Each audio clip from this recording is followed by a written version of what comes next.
आज का प्रातः क्लास है 5/12/68।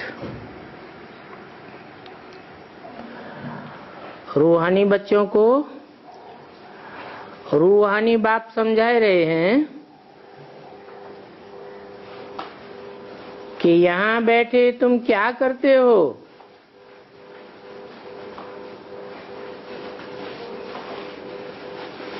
ऐसे नहीं कि सिर्फ शांति में बैठते हो।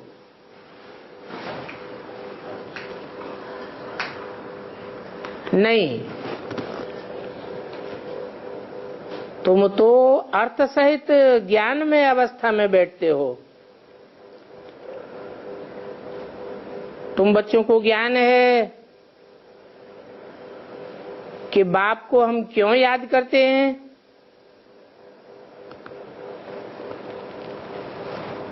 जानते हो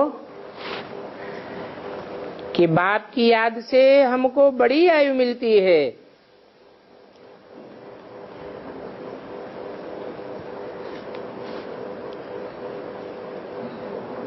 याद से आत्मा पावरफुल होती है ना, तो आयु बड़ी हो जाती है। बाप को याद करने से बीमारी आदि और पाप आदि सब कट जाते हैं।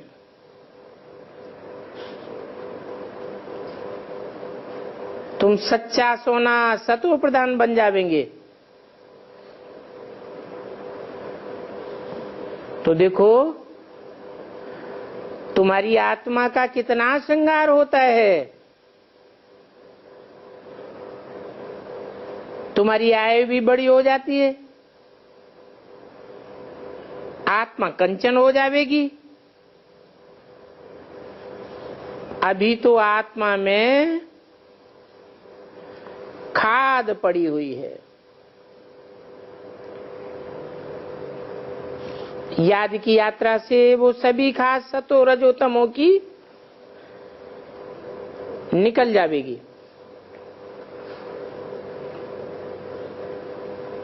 तो देखो याद से तुमको कितना फायदा होता है।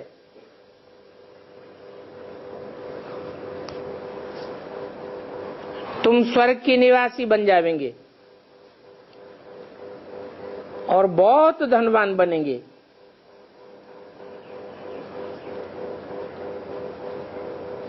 पद्मा पदम भाग्यशाली बन जाएंगे।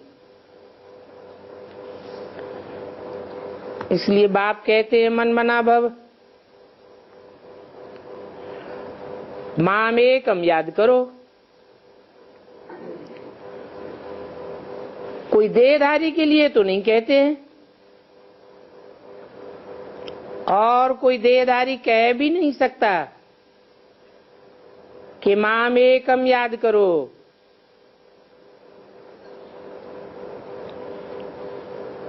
बाप को तो शरीर है नहीं। हाँ, पहले तुम्हारी आत्मा भी निराकार थी,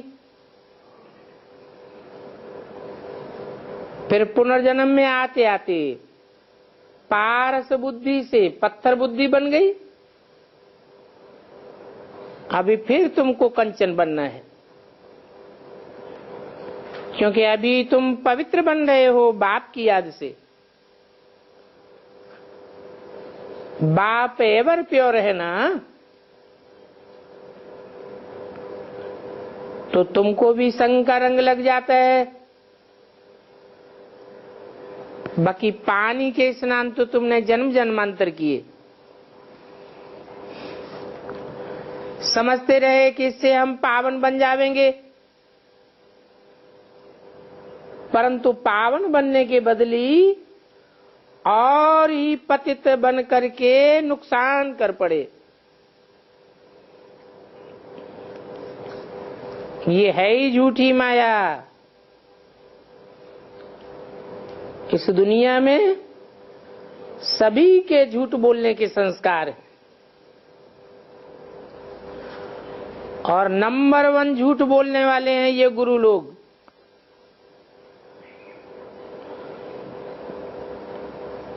बाप कहते हैं कि पावन बना करके मैं तुमको पावन धाम में ले जाता हूं। फिर बताओ तुमको पतित कौन बनाता है?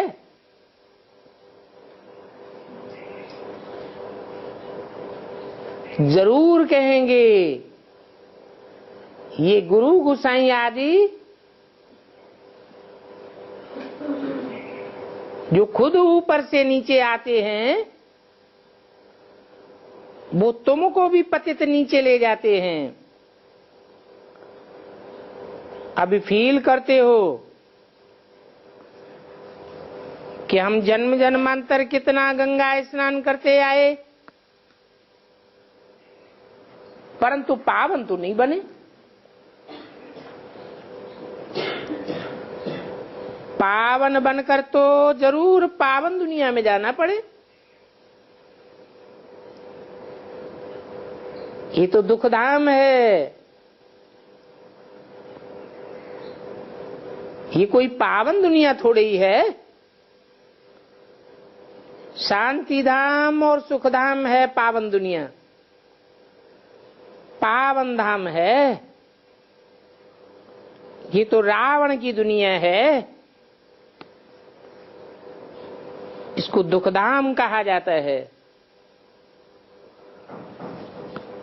नाम ही है रावण। जो लोगों को रुलाता है उसको रावण कहा जाता है। ये तो सहज समझने की बातें हैं।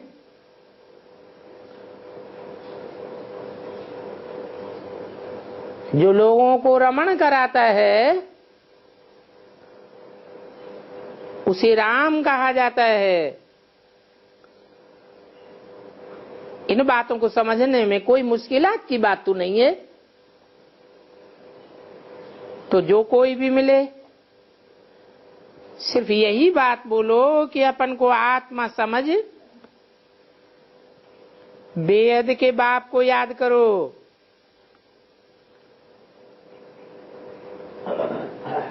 वो आत्माओं का बाप परम पिता परमात्मा शिव है।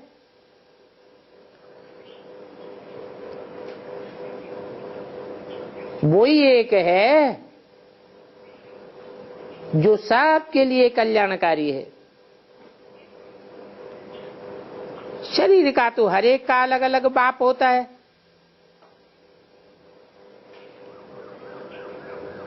आत्माओं का तो एक ही बाप है। तो बाप कितना अच्छी रीति समझाते हैं और हिंदी में ही समझाते हैं। ये हिंदी भाषा ही मुख्य है।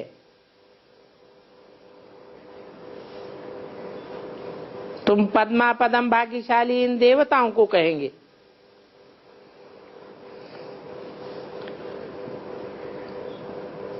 वही देवात्माएं अभी अपन को हिंदू कहलाने लग पड़ी हैं। तो ये देवताएं कितने भाग्यशाली, और ये किसी को पता नहीं है कि ये देवताएं स्वर्ग के मालिक कैसे बने।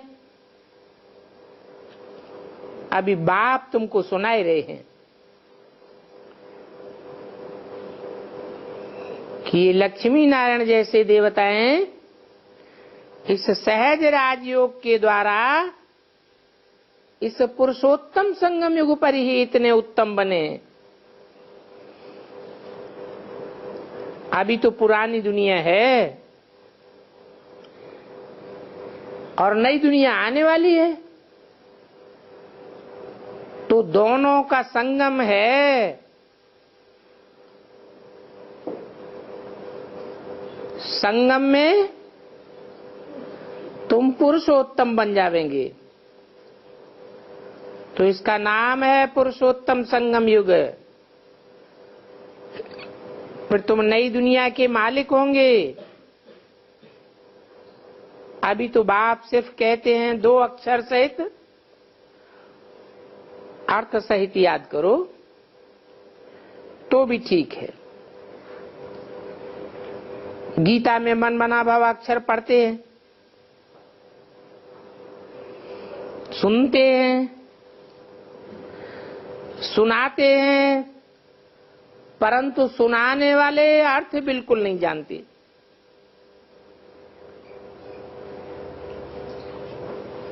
तीन अक्षर हैं, मत, मना, भव। तीनों अक्षरों को संधि करने से बनता है मन मना भव, अर्थात मेरे मन में समा जा। कौन है ये जो कहते हैं कि मेरे मन में समा जा? मन तो मनुष्यों को होता है। कहा भी जाता है मननात् मनुष्य है। मनन चिंतन करने वाला मनुष्य कहा जाता है।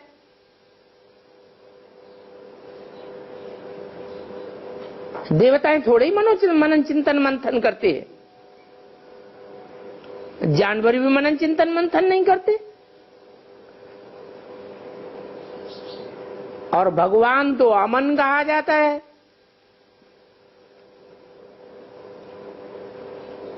तो जरूर वो अमन सदैव रहने वाला है।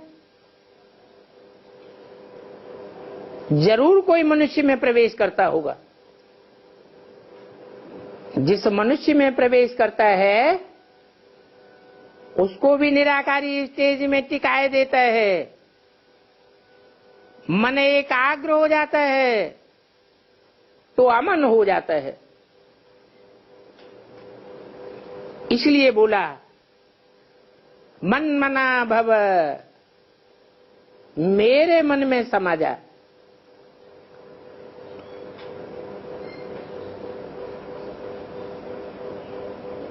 ये ब्रह्मा मेरा मन है। तीन मूर्तियां हैं ना, ये मेरी तीन शक्तियां हैं। ब्रह्मा मन है, सो ब्रह्मा विष्णु भी बनता है। संस्कार शक्ति कही जाती है। परिवर्तन शक्ति कही जाती है।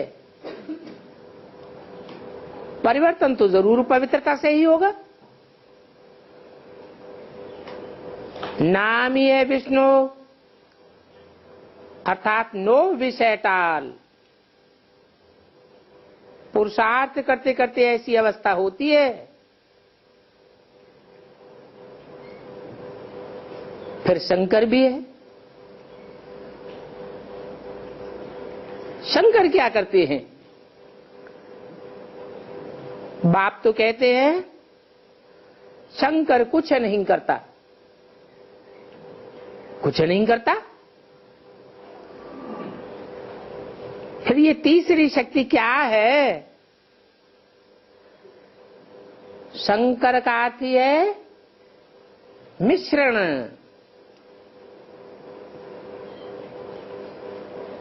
तो जरूर तीन आत्माएं कार्य करती हैं।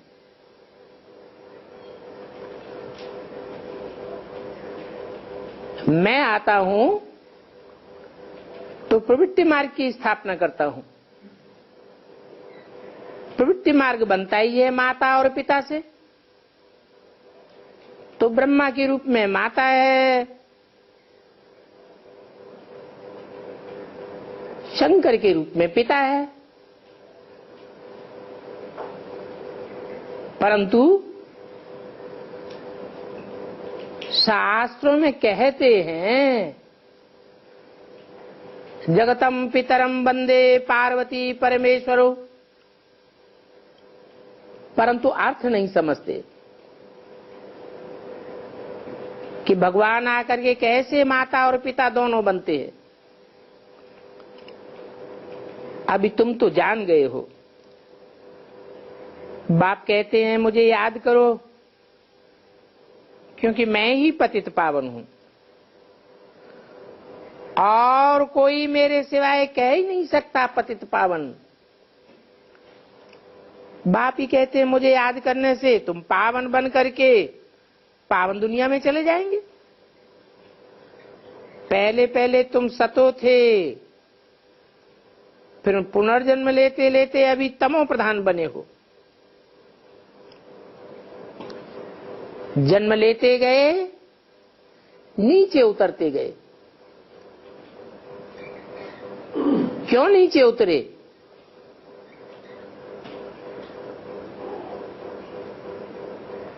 नीचे उतरने का कारण क्या हुआ?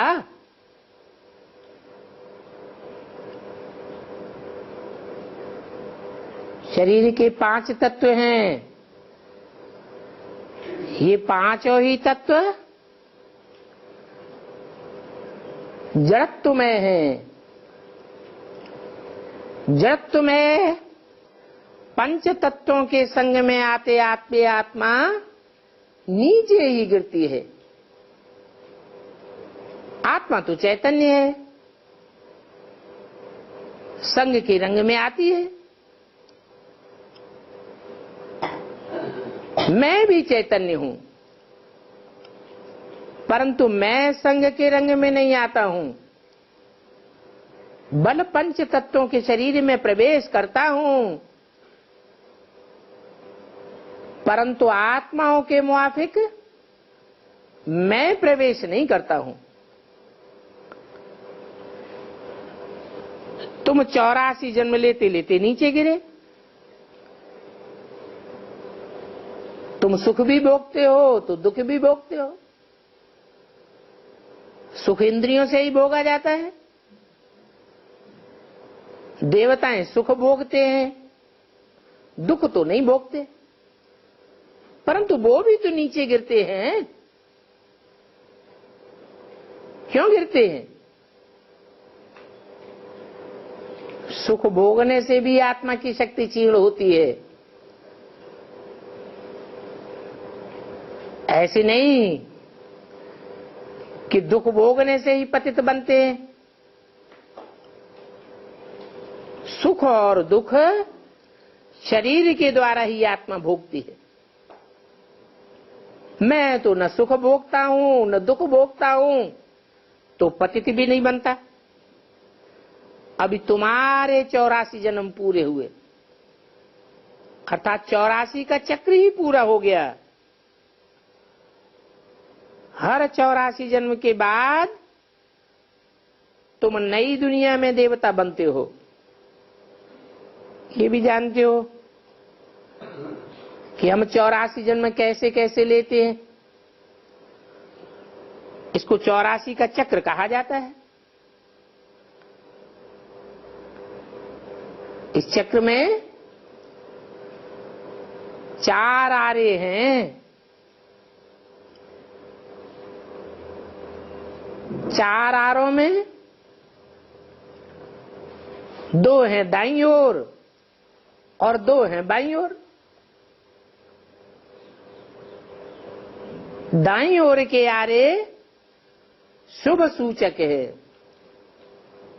क्योंकि दायां हाथ होता ही है शुभ सूचक, और बायां हाथ है अशुभ सूचक। गंदा काम बाएं हाथ से किया जाता है ना। तो जब से तुम बाएं आरों की ओर आते हो तो तेजी से नीचे गिरते हो, क्योंकि वाम मार्ग में रहने वाली आत्माओं के संग के रंग में आते हो।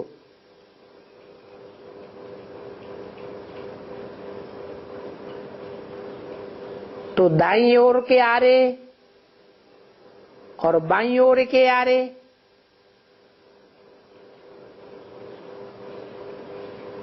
शुभ कराने वाला है बाप, और अशुभ कराने वाले हैं ये गुरु लोग। इब्राहिम, बुद्ध, क्राइस्ट, गुरु नानक, ये बड़े बड़े गुरु हैं,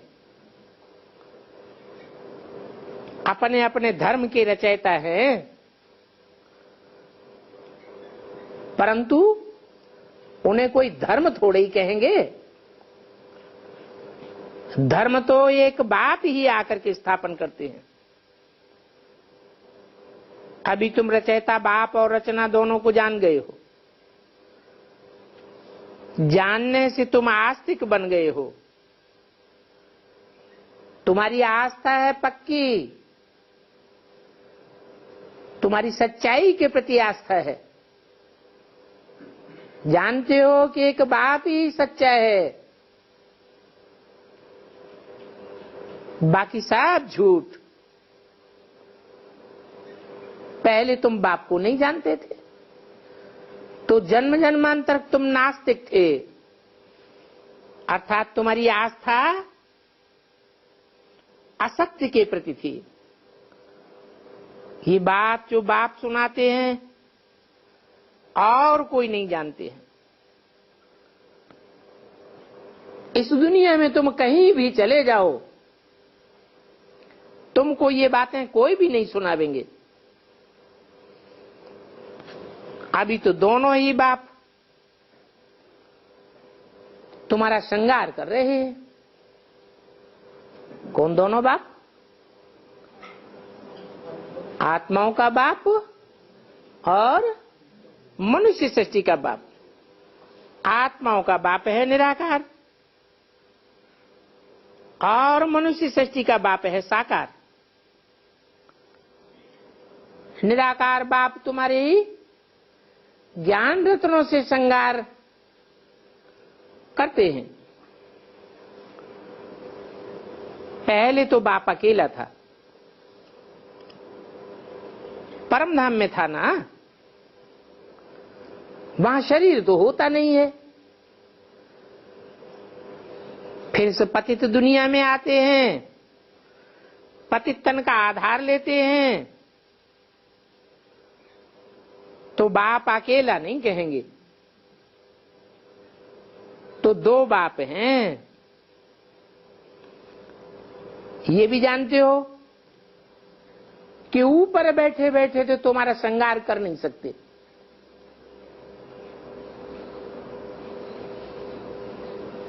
श्रृंगार करने वाला भी निराकार।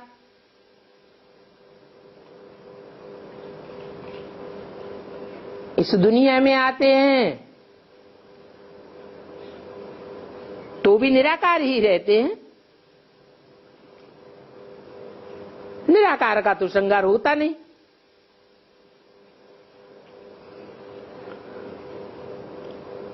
और ऊपर से तुम्हारा श्रृंगार कर सकते नहीं, तो जरूर साकार में आना पड़े। अभी दोनों बाप मिलते हैं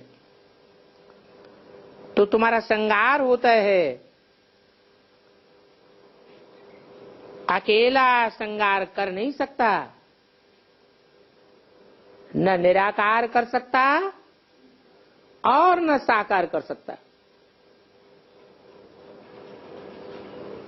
साकार का तो खुद ही श्रृंगार बिगड़ जाता है,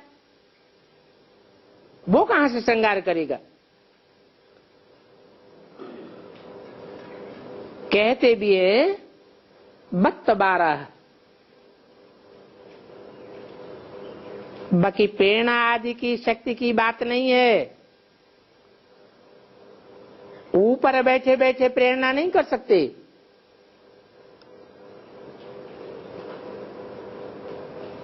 नीचे आकर के भी प्रेरणा क्या करेंगे? ये तो पढ़ाई की बात है। ऊपर से बैठे बैठे प्रेरणा द्वारा बल तो मिल नहीं सकता। तो निराकार जब साकार शरीर का आधार लेते हैं तो तुम्हारा श्रृंगार करते हैं, परंतु अभी वह बच्चों की श्रृंगारी हुई चलन कहां है।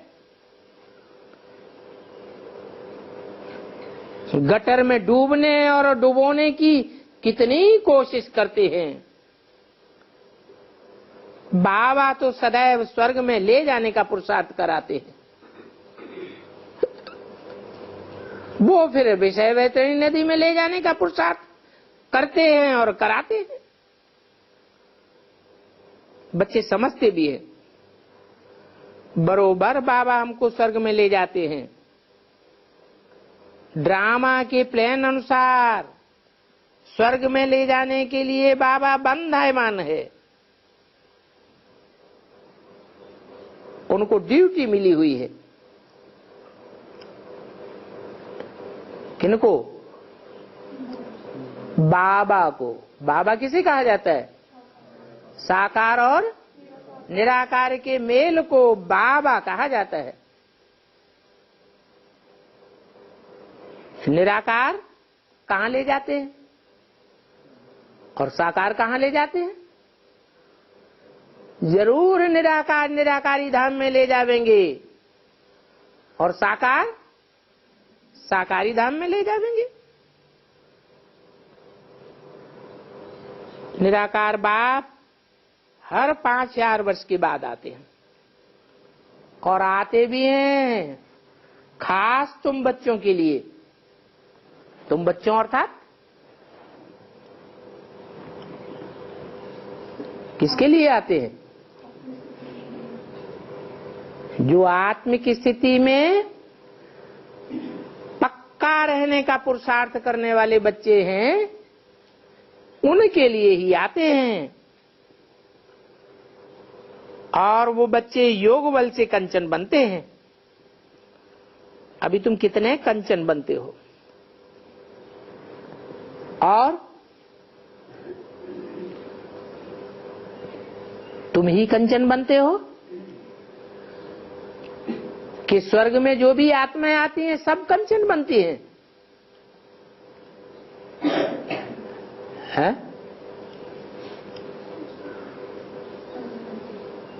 कंचन माने सोना। स्वर्ग में आने वाले सभी कंचन बनते हैं या तुम ही कंचन बनते हो? हैं? 4.5 लाख ही कंचन बनते हैं। 100% कंचन तुम बनते हो। बाकी तो कुछ न कुछ औरों का संग लेते रहते हैं। तुम्हारी आत्मा और काया दोनों अभी कंचन बनती है। कितनों की है? कितनों की? 9 लाख की? 9 लाख की भी नहीं, तुम्हारी आत्मा भी कंचन बनती है और तुम्हारा शरीर भी कंचन बन जाता है। फिर रावण राज्य में तुम छीछ ही बन जाते हो।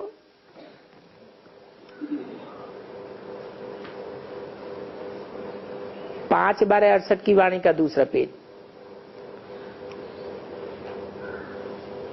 फिर तुम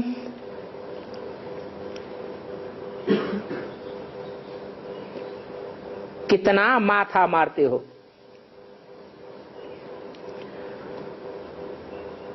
कि हम पुरुषार्थ कर स्वर्ग में जावे, परंतु नीचे ही उतरते रहते। अभी तुम साक्षात्कार करते हो कि हम इस पुरुषार्थ है ऐसा संगारा हुआ बनेंगे। वहां क्रिमिनल आई होती नहीं है,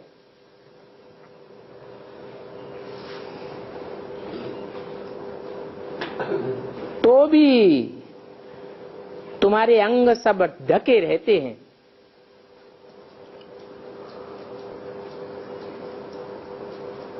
यहां तो देखो कितने नंगे रहते हैं। जो कोई भी बल देखे और हमारे ऊपर फिदा होकर हमारा भी मुंह काला करे और अपना भी करे, ये छी बातें रावण राज्य में सीखते हैं।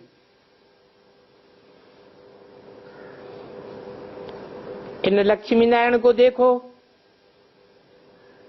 इनकी ड्रेस आदि कितनी अच्छी है।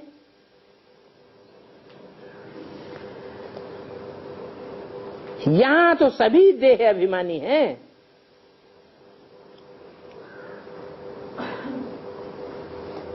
वहां नई दुनिया में सब देही अभिमानी होंगे, उनको देह अभिमानी नहीं कहेंगे।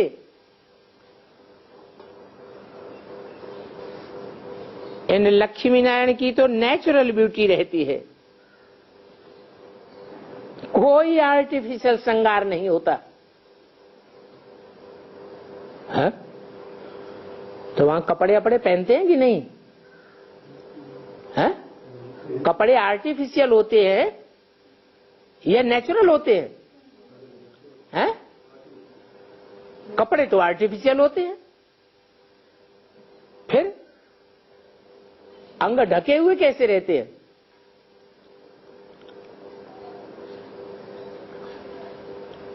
हैं? यहां भी अगर कोई पवित्र रहना चाहे, चलो कन्या माता ही हो क्यों न हो,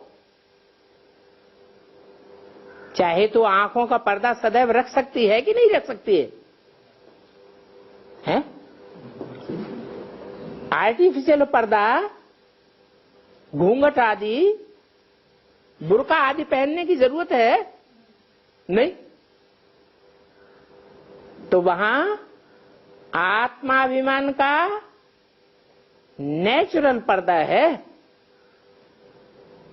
वहां देह जो 5 तत्वों की बनी हुई देह है वो पूरा कंट्रोल में रहती है, आंखें भी कंट्रोल में रहती हैं,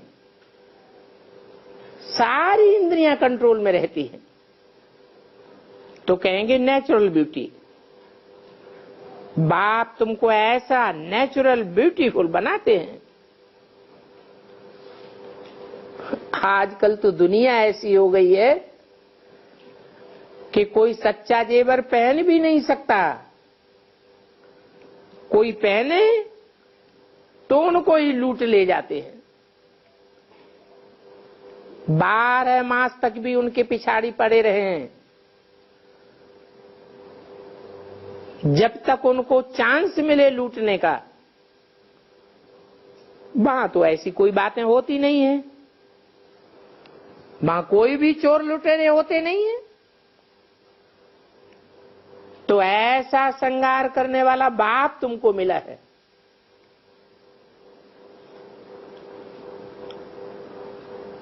आजकल ब्यूटी पार्लर खोलते हैं, उसे नेचुरल ब्यूटी कहेंगे या आर्टिफिशियल ब्यूटी कहेंगे? हो तो है आर्टिफिशियल ब्यूटी, अल्पकाल की ब्यूटी है। बाप तो तुमको 21 जन्म के लिए सच्चा श्रृंगार देते हैं, परंतु इनके बिगर तो बाप भी नहीं बना सकते। किनके बिगर? हैं? राम और कृष्ण वाली आत्माओं के बिगर तो बाप भी तुमको सच्चा श्रृंगारी नहीं बना सकते।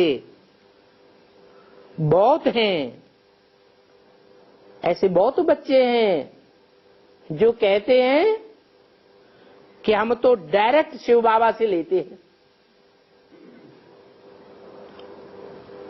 हमें इनकी दरकार है ही नहीं। परंतु डायरेक्ट शिव बाप देंगे कैसे? नहीं मानते हो तो कोशिश करके देख लो, देखो मिलता है या नहीं मिलता है। तो ऐसे बहुत कहते हैं हम तो डायरेक्ट शिव बाप से वर्षा पावेंगे, हमको ब्रह्मा से भी पूछने की दरकार नहीं है, हमको शिव बाप पुरुषार्थ से सब कुछ दे देवेंगे। अच्छे अच्छे पुराने बच्चों को भी माया ऐसा चक्करी में डालती है। एक को मानते हैं और दूसरे को मानते ही नहीं, जानते नहीं है कि बाप प्रवृत्ति मार्ग की स्थापना करने के लिए प्रवृत्ति मार्ग में आते हैं। तो बताओ एक क्या करेंगे? बाप कहते ही हैं कि मैं अकेला कैसे आऊंगा, और आ भी जाऊं तो तुम कैसे पहचानेंगे? है? मैं अकेला आ जाऊं इस दुनिया में तो तुम पहचानेंगे कैसे? मैं तुमसे बात कैसे करूंगा? मुख का तो गायन है, मुख से अमृत लेने के लिए कितना धक्का खाते हैं। फिर श्रीनाथ द्वारे पर जाकर के दर्शन करते हैं, परंतु उनका दर्शन करने से क्या होगा? इसको कहा जाता है भूत पूजा। किसको? हैं? दर्शन करने को। किसका दर्शन करने को? हैं?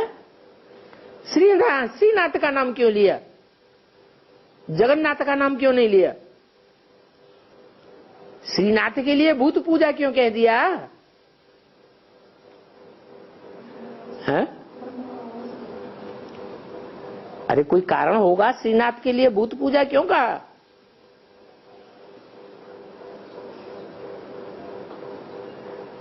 जगन्नाथ पार्ट किसका है?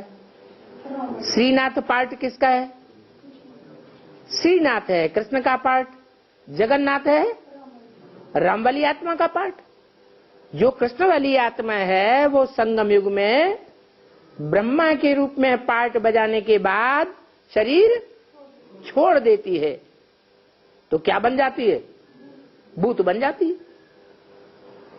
इसलिए बोला कि उनका दर्शन करने से क्या होगा? इसको कहा जाता है भूत पूजा।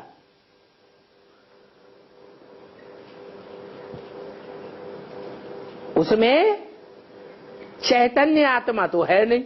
ये क्या बात हुई? चलो भक्ति मार्ग वाला जो श्रीनाथ दरबारा है वो तो पत्थर की मूर्ति रखी हुई है, उसके लिए तो कह दे कि आत्मा तो उसमें है नहीं। बेहद में ये अर्थ कैसे लागू होगा?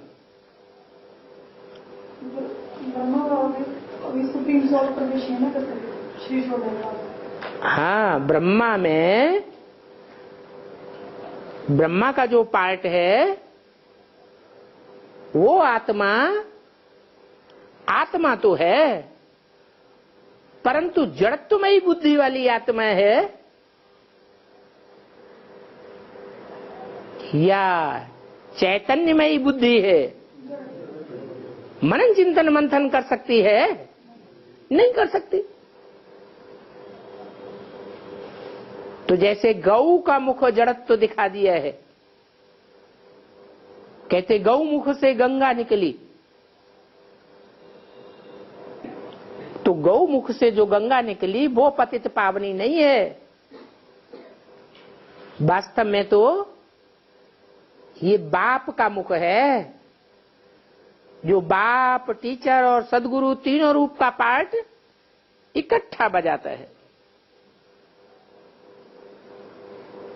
तो कहेंगे श्रीनाथ में तो आत्मा है नहीं, बाकी 5 तत्वों का पुतला बना हुआ है, वो मनन चिंतन मंथन तो कर नहीं सकता।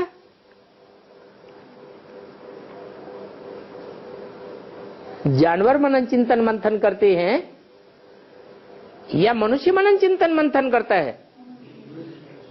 मनुष्य अगर मनन चिंतन मंथन न करे तो उसे क्या कहेंगे? इसलिए शिव के मंदिर में किसका चित्र दिखाते हैं? बैल का चित्र दिखाया है।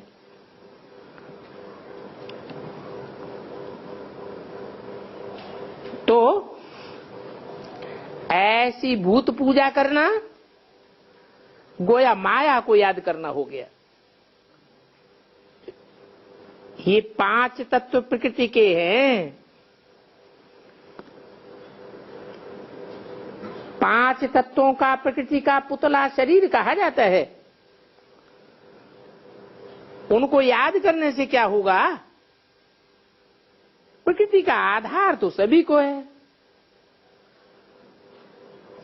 परंतु वहां नई दुनिया में तो होती है सतो प्रधान प्रकृति, और यहां तो है तमो प्रधान प्रकृति। प्रकृति का पार्ट किसका है?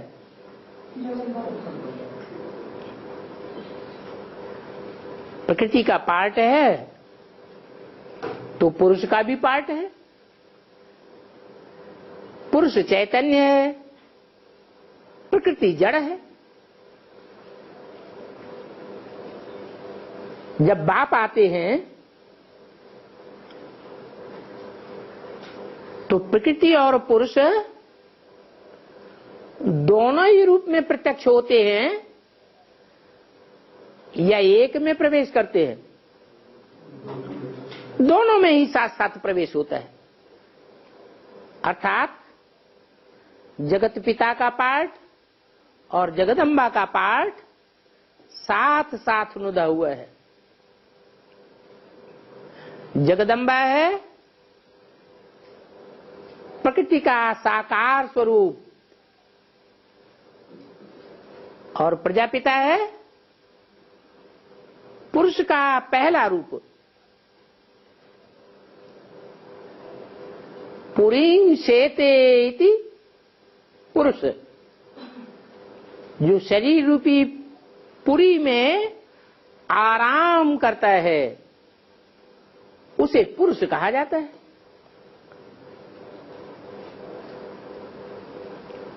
सतयुग में सतो प्रधान प्रकृति होती है, कलयुग में तमो प्रधान प्रकृति होती है।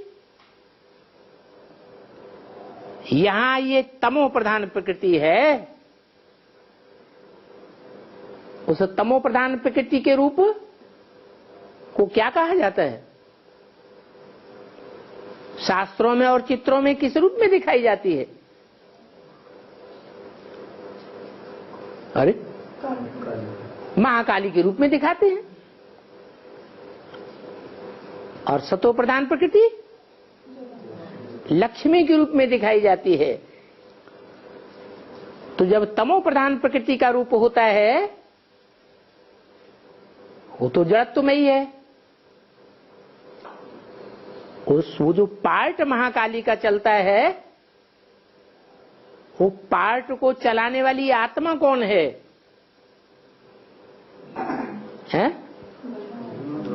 ब्रह्मा की आत्मा। इसलिए मुरली में बोला है ये ब्रह्मा ही तुम्हारी जगदम्बा है।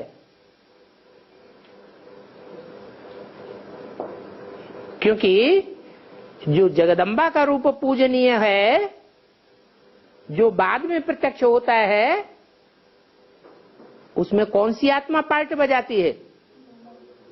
ब्रह्मा की सोल पार्ट बजाती है। इसलिए महाकाली के मस्तक पर कौन दिखाते हैं?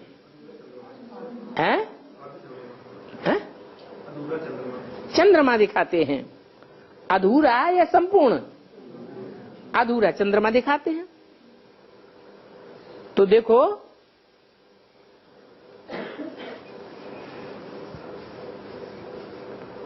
ये जो अधूरा चंद्रमा है वो किसकी यादगार है? ब्रह्मा की यादगार है। बाप तो सतो प्रधान प्रकृति का आधार ही नहीं लेते। इनको आधार नहीं लेना पड़ता है। कैसी प्रकृति का आधार लेते हैं? तमो प्रधान प्रकृति का आधार लेते हैं। यहां इस दुनिया में तो सतो प्रधान प्रकृति मिल ही नहीं सकती। ये जो भी साधु संत आदि हैं, बाप कहते हैं इन सभी का उद्धार मुझे ही करना पड़ता है। कहने वाला कौन है? साकार और निराकार का मेल है, उनको कहना पड़ता है और करना भी पड़ता है। क्या करना पड़ता है ना? साधु संत महात्माओं का भी उद्धार करना पड़ता है। तो साधु संत महात्माओं में अव्वल नंबर साधु कौन हुआ? अव्वल नंबर में इंद्रियों की साधना कौन से साधु ने की है? अरे गुरुओं में सबसे बड़ा गुरु कौन हुआ? मनुष्य गुरु ब्रह्मा। तो जरूर उन्होंने इंद्रियों की साधना की। मैं कोई साधु संत महात्मा थोड़े ही हूं।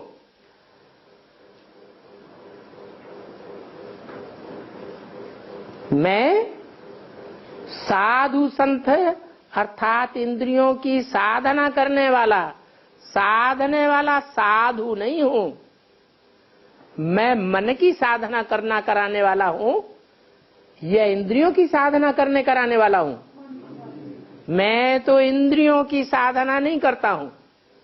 मैं तो कहता हूं घर गृहस्थ में रहो, घर गृहस्थ की पालना करो। क्या करो? मन को कंट्रोल करो। इंद्रियों के व्यवहार में अगर मन रस नहीं लेगा तो इंद्रियों का जो व्यवहार है उससे पाप पुण्य बनेगा है? नहीं बनेगा। तो मैं तो बेहद की बातें बताता हूं, है ना। साधु संत महात्माओं की बुद्धि में ये बात जल्दी नहीं बैठती है। ब्रह्मा की बुद्धि में ये बात बैठती है? नहीं बैठती। तो कहते हैं इनका भी मुझे उद्धार करना पड़ता है। उद्धार माने उत्तर हर, दो शब्द हैं। उत माने ऊपर, हर माने हरण करके। इनको भी, इनकी आत्मा को भी हरण करके मुझे ऊपर ले जाना पड़ता है।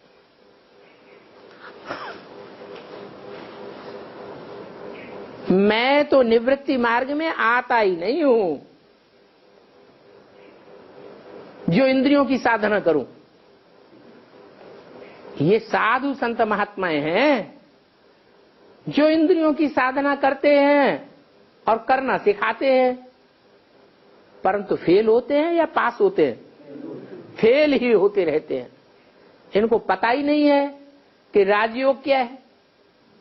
बाप तो असल राजयोग सिखाने वाला है। कहते हैं मन मना भव, मन को मेरे में लगा दो। ये नहीं कहा इंद्रियों को मेरे में लगा दो। क्या कहा? मन मुझे अर्पण कर दो।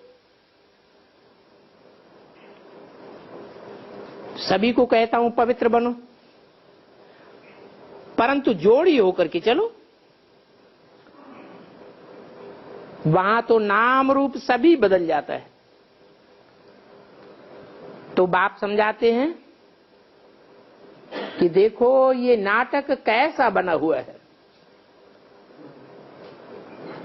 वंडरफुल नाटक है। एक के फीचर्स न मिले दूसरे से। 500-700 करोड़ एक्टर्स, कोई के भी फीचर्स दूसरे के साथ मिल नहीं सकते। सभी के फीचर्स अलग अलग। कितना भी कोई कुछ करे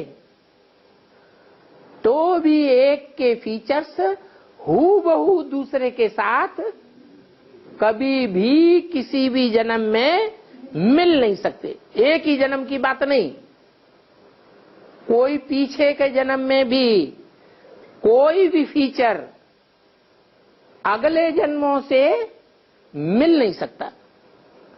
इसको कहा जाता है कुदरत। वंडरफुल बात है। स्वर्ग को भी वंडर कहा जाता है। कितना शोभनीक है। वो मनुष्यों के बनाए हुए 7 वंडर्स हैं। क्या? कितने बताए? 7 वंडर्स।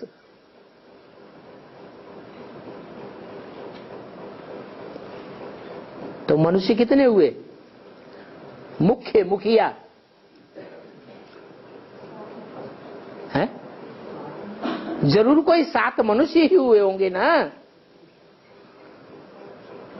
बाप का है 1 वंडर,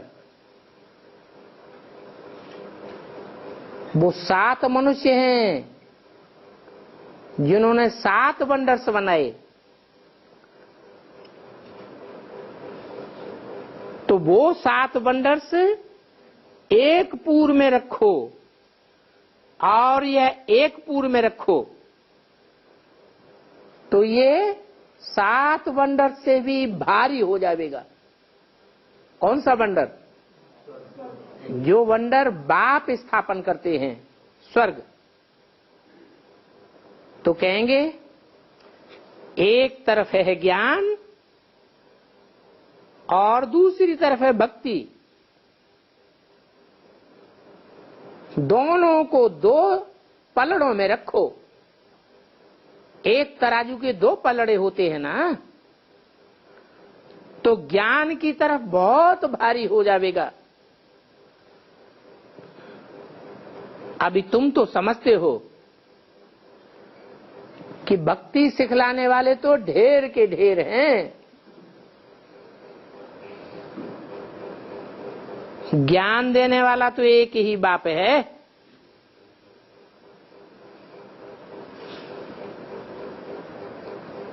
भक्ति सिखलाने वालों में अव्वल नंबर कौन है? हाँ? कौन? भक्ति सिखलाने वालों में अव्वल नंबर कौन है? अरे मुरली में पूछा रावण कौन? जरूर कहेंगे ये गुरु लोग। तो गुरुओं में मुख्य गुरु कौन बताया? तो वो है भक्ति सिखाने वाला। यहां ब्राह्मणों की दुनिया में ही देख लो, जो ब्रह्मा के फॉलोअर्स बने बैठे हैं वो भक्ति सिखलाए रहे हैं, भक्ति मार्ग के टंट घंट कर रहे हैं, या ज्ञान मार्ग में पक्के हैं? भक्ति की बातों में ही पक्के हैं। तो ये बातें बाप बैठ बच्चों को पढ़ाते हैं। तुम्हारा ज्ञान रत्नों से श्रृंगार करते हैं। बाप कहते हैं पवित्र बनो, तो बच्चे कहते हैं नहीं, हम तो गटर में जाकर चीची बनेंगे। भक्ति मार्ग में गरुड़ पुराण सुनाते हैं। गरुड़ पुराण में भी वैशय वैतरणी नदी दिखाते हैं, बिच्छू टिंडन सर्प आदि 1-2 को काटते रहते हैं। ये है ही वैशाली की दुनिया। बाप कहते हैं तुम भक्ति मार्ग में कितने निर्धन के बन जाते हो, हम तुमको गार्ड बनाता हूं, तुम फिर उल्टा बन जाते हो। क्या उल्टा है? गार्ड का उल्टा क्या? डाक बन जाते हो। बाप तुम बच्चों को ही समझाते हैं क्या? और कोई सी ये बातें नहीं कहते? बच्चों से ही क्यों कहते हैं? हैं? बच्चे आत्मा अभिमानी हैं तो सुन लेते हैं। देह अभिमानियों को कहें तुम डॉग हो, तुम बंदर हो, तो सुनेंगे? नहीं सुनेंगे। बाहर में कोई से भी ऐसा सीधा कहो कि तुम डॉग हो, तुम बंदर हो, तो लाठी मारेगा।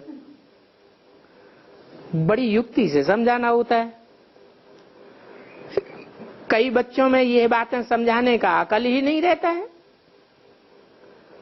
बातचीत करने का अकल होना चाहिए ना। छोटे बच्चे तो एकदम इनोसेंट होते हैं, इसलिए उनको महात्मा कहा जाता है। कहां कृष्ण महात्मा और कहां ये सन्यासी निवृत्ति मार्ग वाले, ये अपन को महात्मा कहलाते हैं। वो कृष्ण है प्रवृत्ति मार्ग का, ये महात्माएं हैं निवृत्ति मार्ग वाले। वो कब भ्रष्टाचार से पैदा नहीं होते हैं, कृष्ण जैसे महात्माएं, उनको कहते ही हैं श्रेष्ठाचारी। अभी तुम श्रेष्ठाचारी बन रहे हो कि बच्चे जानते हैं यहां बाप और दादा दोनों इकट्ठे हैं। ये श्रृंगार अच्छा जरूर करेंगे तो सभी की दिल होगी। जिन्होंने इन बच्चों को ऐसा श्रृंगार कराया है तो हम क्यों न उनके पास जावें। इसलिए तुम बच्चे भी आते हो यहां रिफ्रेश होने के लिए। तुम्हारी दिल कशिश करती है कि हम बाप के पास जावें। जिनको पूरा निश्चय होता है वो तो कहेंगे चाहे मारो चाहे कुछ भी करो, हम तो आपका हाथ नहीं छोड़ेंगे। कोई तो ऐसे हैं जो बिगर कोई कारण ही छोड़ के चले जाते हैं। ये भी ड्रामा का खेल बना हुआ है। बच्चे बाप को फारकती दे देते हैं, डाइवोर्स दे देते हैं। बाप जानते हैं कि ये बच्चे रावण के वश में हैं, इसलिए कहते हैं कि एक तो पवित्र बनो, दूसरे दैवी गुण धारण करो।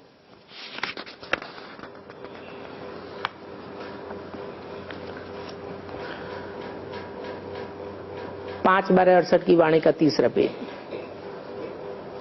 अपना पोता मेल सदैव रखते रहो। रावण द्वारा तुमको घाटा पड़ता है, मेरे द्वारा तुमको फायदा होता है। व्यापारी लोग तो इन बातों को अच्छी रीति समझ जावेंगे। ये ज्ञान रतन है। कोई बिरला व्यापारी ही इनसे व्यापार करे। अभी तुम आए हो व्यापार करने, कोई तो अच्छी रीति व्यापार करके स्वर्ग का सौदा 21 जन्मों के लिए ले लेते हैं। अरे 21 जन्म तो क्या, 50-60 जन्मों तक भी तुम बहुत सुखी रहते हो। कैसे कैसे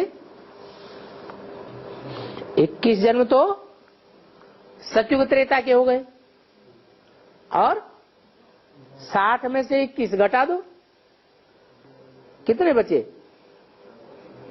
हैं? 39 बचे। 39 में 21 जन्म द्वापर के घटा दो। क्या 39 में 21 जन्म द्वापर के घटाए तो कितने बचे? 18 जन्म। 42 जन्म सतयुग कलयुग में होते हैं। 42 जन्मों में से 18 जन्म और घटा दो, कितने बचे हैं? 24 जन्म, वो भी लास्ट वाले। लंबी आयु होती है या छोटी आयु होती है? छोटी आयु होती है। कलयुग के अंत में तो एवरेज एज ही 30-35 साल रह जाती है। तो देखो तुम कितने सुखी रहते हो। पद्मा पदम पति तुम बनते हो। देवताओं के पैरों में पदम दिखाते हैं ना, परंतु इन बातों का अर्थ थोड़ा ही कोई समझते हैं। तुम अभी पद्मा पदम पति बन रहे हो तो तुमको तो बहुत खुशी होनी चाहिए। बाप कहते हैं मैं कितना साधारण हूं, तुम बच्चों को स्वर्ग में ले जाने के लिए आया हूं। भक्ति मार्ग में बुलाते भी हैं, हे पतित पावन आओ, आ करके पावन बनाओ। ऐसे तो नहीं कहते आ करके ज्ञान सुनाओ और चले जाओ। क्या कहते हैं? आ करके पावन बनाओ। पावन रहते ही सुख धाम में हैं। शांति धाम की कोई हिस्ट्री ज्योग्राफी नहीं हो सकती है, वो तो आत्माओं का झाड़ है और सूक्ष्म वतन में भी कोई बात नहीं होती है। बाकी ये साकार सृष्टि चक्र कैसे फिरता रहता है वो तुम जान गए हो। जानते हो सतयुग में लक्ष्मी नारायण की डायनेस्टी थी।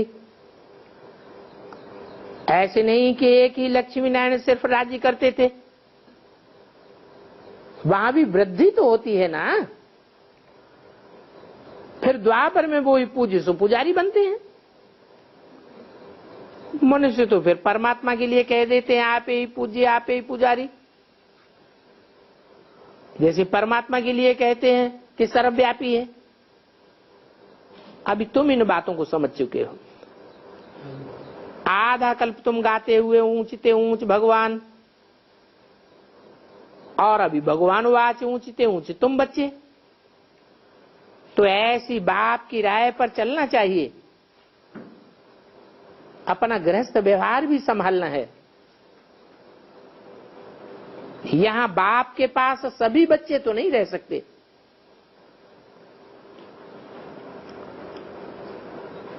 अभी ऐसा माहौल है, बना है दुनिया का कि सभी बच्चे बाप के पास आकर रह जाएं।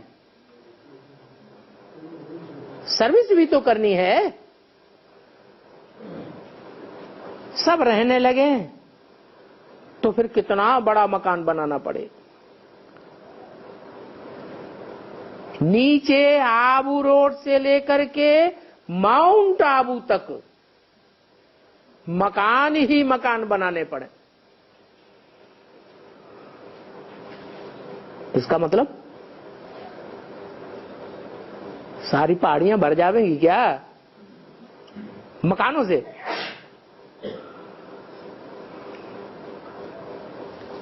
ये भी तुम एक दिन देखेंगे। क्या है कि नीचे से लेकर ऊपर तक कितनी लंबी क्यू लग जाएगी दर्शन के लिए। कोई को दर्शन नहीं होता है तो जाकर के गाली देने लग पड़ते हैं। समझते हैं महात्मा का दर्शन तो करें।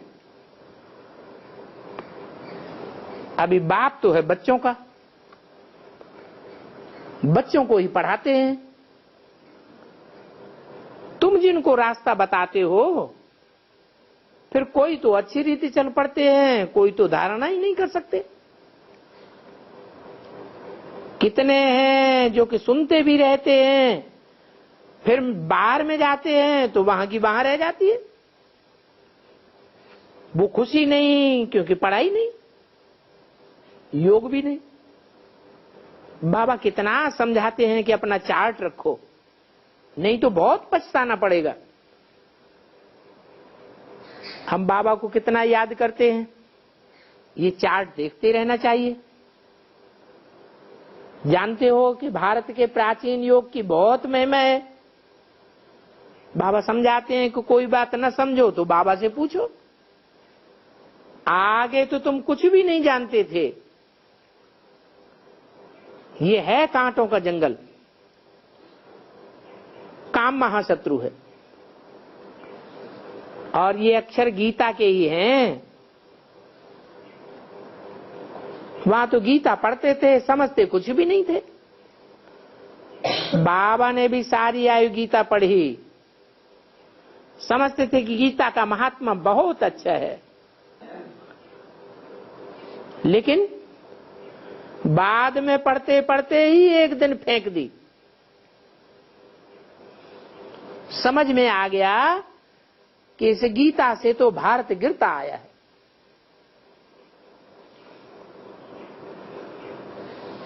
किसने फेंक दी? ब्रह्मा बाबा ने। एक तरफ कहते हैं कि फेंक दी, दूसरी तरफ कहते हैं कि आदि में गीता के ही अर्थ बैठ समझाते थे।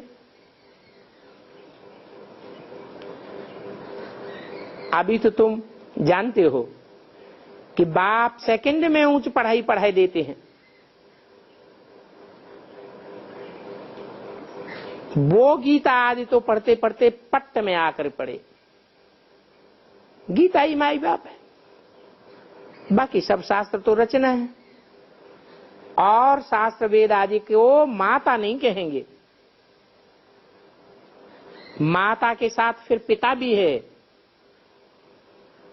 गीता माता है तो फिर भगवान बाप भी है।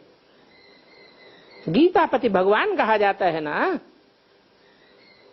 पिता ने ही ये गाई हुई है, बाप आकर सुनाते रहते हैं।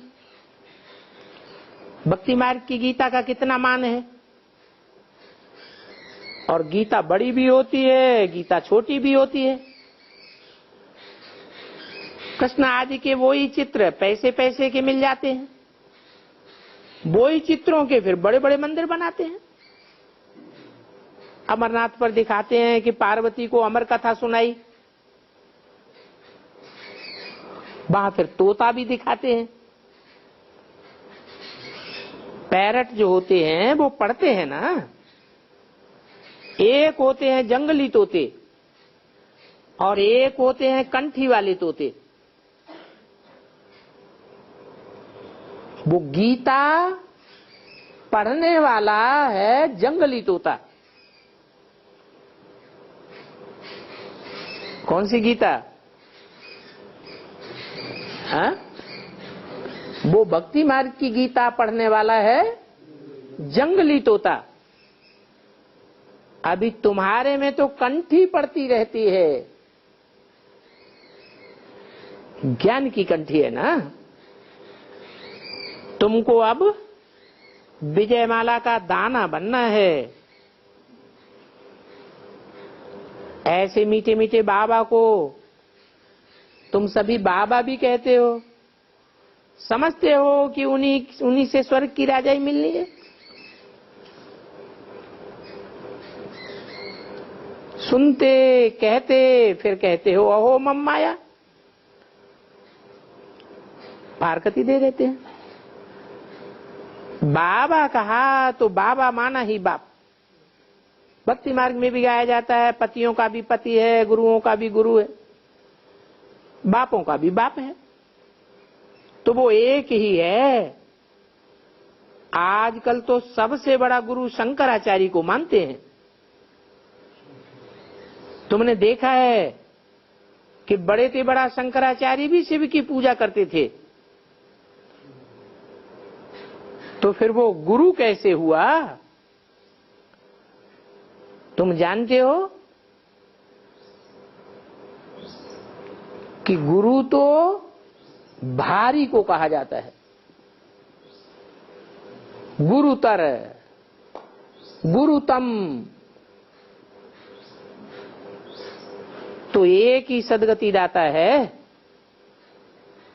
अच्छा, बच्चों को ओम शांति।